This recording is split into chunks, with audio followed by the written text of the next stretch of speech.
Madilim pa ang kapaligiran, matahimik na bayan, ngunit ang puso ko ngayon ay maingay.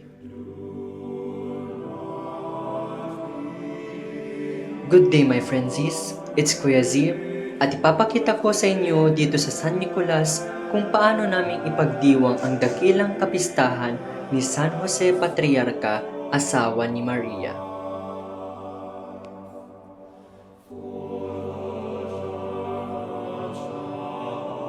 Si San Jose, isa sa pinakadebotong santo ng mga San Nicoleño, ipinagdiriwang ang kanyang kapistahan tuwing Marso 19. Dito namin siya inaalala ang lahat ng mga ginawa niyang mabuti para sa mag-inang si Maria at si Jesus.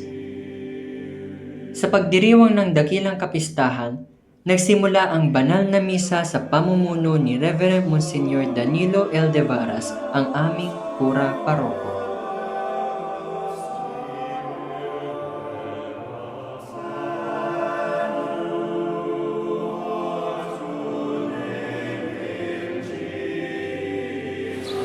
Ngayon ba nabitan ko aming kakabisan kay Kristo? Itar ang bakit tayo ng Espirital ni Apo San Jose, asawa ni Apo Santa Maria. So look at his characteristics.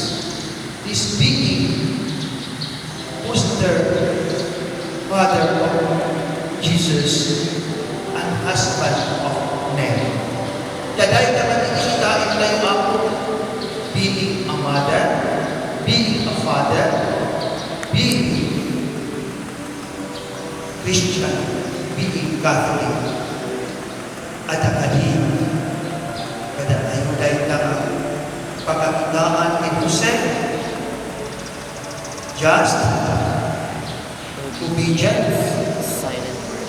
sincere and silent worker, peacemaker, example, peacemaker, and humble.